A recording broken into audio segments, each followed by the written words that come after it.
My father also was a visionary as well. He started a small business with his uncle, my great-uncle John. And it was 10 people.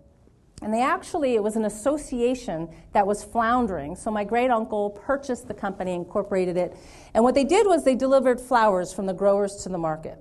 And based on their customers' feedback, they found out that they could deliver more flowers if the shelf life of those flowers were longer on the shelf as opposed to in transit. So they found a way to have this big vision and to work very hard and to make that vision become a reality.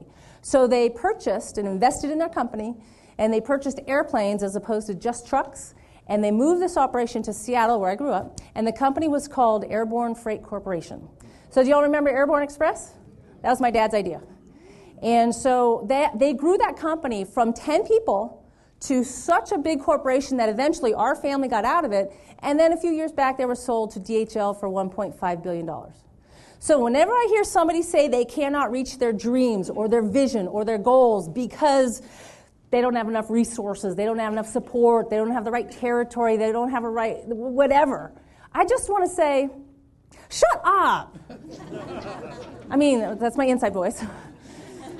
Just because there are people out there who have started with less and grew to be such huge successes. So I want you to first and foremost have a vision. And if you are in a position of leadership, make sure you communicate and articulate what that vision is to the people who need to support you in that vision. Make sure everybody is clear about what that vision is.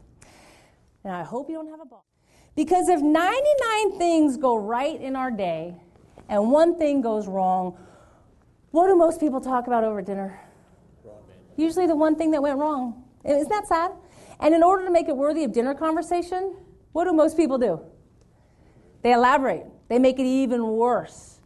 Let's say they hit their snooze 3 times, so now they're running late for work, and they don't have time for breakfast at home, so they go to 7-Eleven and buy a big gulp of Diet Coke, but they don't put the lid on all the way. So they're leaving the 7-Eleven parking lot, boom, right in their lap. They are having a bad day. So then what do? They go to work, and they announce it to everybody. I am having a bad day. And then in order to make it worthy for all this attention, they elaborate. It was a huge Diet Coke.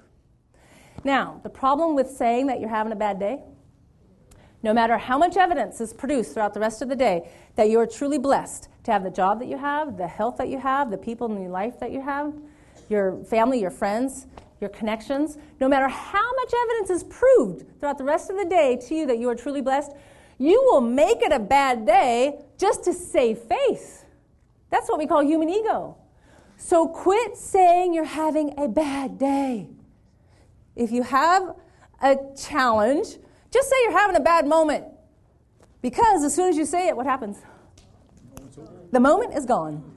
Because you can start your day over any time of the day you want. There is no such thing as a bad day, only bad moments that people choose to nurse all day long. That is a writer-downer, my friends.